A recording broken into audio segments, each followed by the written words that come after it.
अस्सलाम वालेकुम स्टूडेंट्स। आज हम चैप्टर नंबर 7 की एक्सरसाइज सॉल्व करेंगे। सबसे पहला क्वेश्चन हमारे पास है एमसीक्यूज़।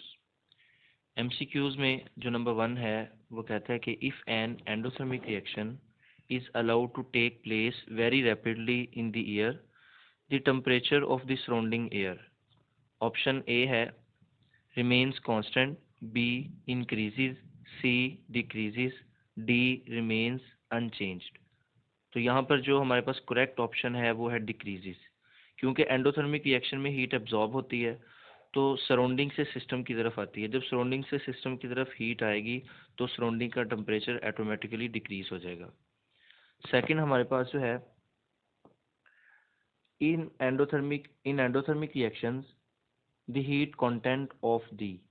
ऑप्शन ए है product is more than that of reactants, B है reactants is more than that of products, C both A and B, D reactants and products are equal.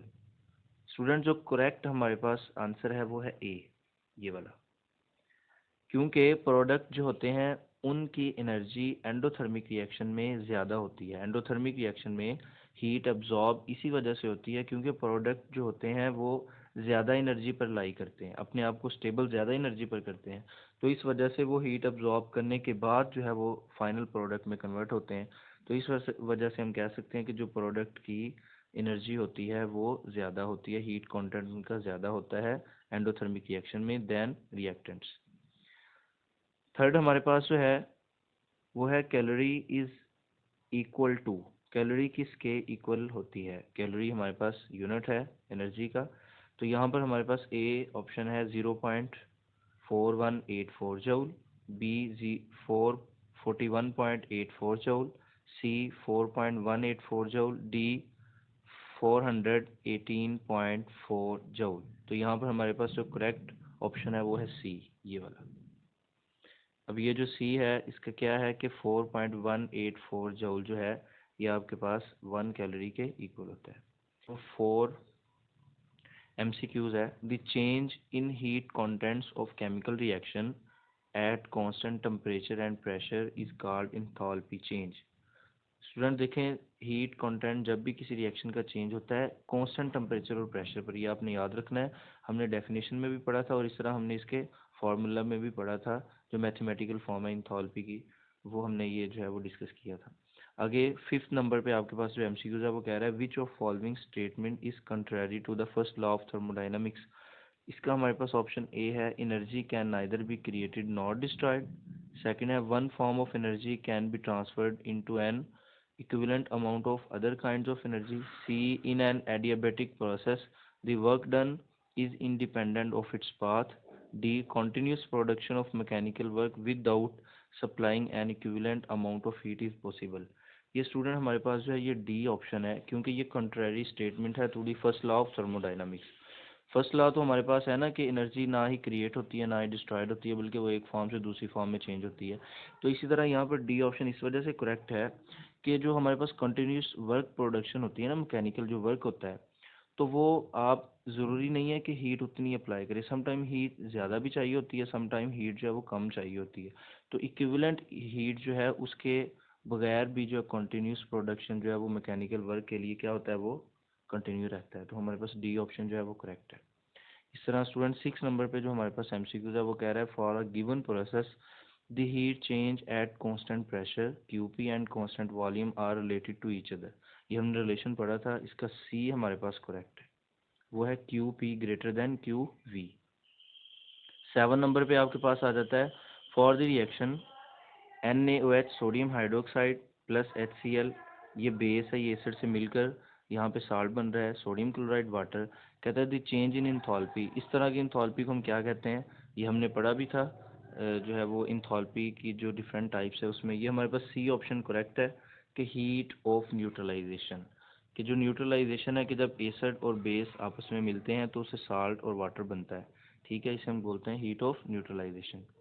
आगे 8 number पे student आपके पास जो MCQs है वो कह रहा है कि the net heat change in chemical reaction is same whether it is brought about in two or more different ways in one or several steps, it is known as. हमने ये पढ़ा था, ये हेनरीज लॉ है, Joule's principle है, Hess's law है, law of conservation of energy है, ये हेसिस लॉ है।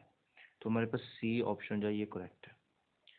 आगे जो हमारे पास लास्ट है वो स्टूडेंट्स वो ये है कि enthalpy of neutralisation of all strong acids and strong bases has the same value. जितने भी strong acid and strong bases हैं उनकी सेम वैल्यू होती है इंथैल्पी ऑफ न्यूट्रलाइजेशन की। इसकी रीज़न क्या हो सकती है, ये हमारे पास है, इसमें ऑप्शन आ जाएगा डी ऑप्शन देखें, the net chemical change involve the combination of H plus and OH negative ions to form the water. Student आप देखें, अगर आपको याद होगा मैंने आपको बताया था कि जो स्ट्रॉन्ग एसिड है और इस तरह स्ट्रॉन्ग बेस है, ये वही होते हैं जो आसानी से H प्लस और OH आयंस जो है वो दे दें। एसिड H प्लस आयन देगा, बेस OH नेगेटिव आयंस। अगर ये स्ट्रॉन्ग है तो ये आसानी से देंगे। तो जितने भी स्ट्रॉन्ग एसिड और बेसिस हैं उनके H प्लस और OH नेगेटिव आयंस देने की एबिलिटी एक जैसी होती है। तो इस वजह से फिर उनसे जो आगे वाटर बनता है, यानी H प्लस और OH नेगेटिव आयंस मिलकर वाटर बना देते हैं। तो वाटर बनने के लिए जो नेट केमिकल चेंज होती है वो जितने भी स्ट्रॉन्ग एसिड और बेसिस होती हैं उनके लिए वो सेम होती है। इस वजह से हम कह देते हैं इनकी वैल्यू भी क्या आती है इंथैल्पी ऑफ न्यूट्रलाइजेशन की, वो तकरीबन एक दूसरे के करीब करीब आती है। हमने ये एग्जांपल में पढ़ा था -57.5 किलो जूल पर मोल, हमने जो है वो स्ट्रॉन्ग एसिड्स और बेसिस के लिए जो है वो हमने ये वैल्यू पढ़ी थी। आगे क्वेश्चन नंबर 2 है कि fill in the blanks with suitable words. First one है the substance undergoing a physical or chemical change forms a chemical system. एक केमिकल सिस्टम बनाते हैं। The change in internal energy can be measured, हम इसको major कर सकते हैं। Change in internal energy नहीं बल्कि चेंज इन इंटरनल एनर्जी।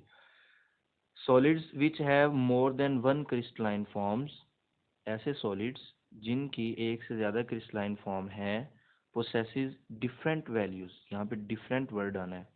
ये देखें, एक स्टूडेंट ने पूछा भी था कि सर आप इंथैल्पी ऑफ ट्रांजिशन क्यों पढ़ा रहे हैं और इसकी मज़ीद भी टाइप्स थी, ये हमारी बुक में नहीं शामिल। इसी वजह से पढ़ा रहे हैं क्योंकि यहाँ पर ये क्या इसके रिलेटेड MCQs आ गया, फिल इन द ब्लैंक आ गई यहाँ पे। तो इस वजह से स्टूडेंट्स को समझ नहीं आनी थी। तो आपको याद होगा जब मैंने इंथैल्पी ऑफ ट्रांजिशन आपको पढ़ाई थी तो उसमें मैंने आपको एग्जांपल दी थी कि जो कार्बन है वो जब अमार्फस सॉलिड से डायमंड से अमार्फस में आता है तो उस वक्त कार्बन कार्बन ही रहता है केमिकली, लेकिन जस्ट उसकी क्या चेंज होती है, क्रिस्टलाइन फॉर्म चेंज होती है, जिससे उसकी इंथैल्पी भी क्या हो जाती है, चेंज। और इसे हमने बोला था इंथैल्पी ऑफ ट्रांजिशन। आगे स्टूडेंट्स हमारे पास जो है वो 4th नंबर पे a process is called dash if it take place on its own without any external assistant, ये स्पॉन्टेनियस प्रोसेस है। 5th नंबर पे हमारे पास है dash is a macroscopic property of system which is dash of path adopted to bring about the change. State function is a macroscopic property which is independent, यहाँ पे word state function आना है। Next student हमारे पास question number 3 है indicate true और false as case में B. Number 1 है it is necessary that a spontaneous reaction should be exothermic, ये गलत है, ये फॉल्स है, ये आपने याद रखना है, ठीक है। Second one, amount of heat absorb at constant volume is internal energy change, बिल्कुल हमने ये बात पढ़ी थी कि अगर हम वॉल्यूम कांस्टेंट कर दें तो जो हम हीट दे रहे हैं सिस्टम को वो कहाँ यूज़ होगी, उसकी इंटरनल एनर्जी को चेंज करने में यूज़ होगी। थर्ड वन हमारे पास स्टूडेंट वो ये है work done by the system is given the positive sign, ये रॉन्ग है, गलत है ये। यहाँ पर negative sign, work done by the system जो होता है ये नेगेटिव साइन देता है।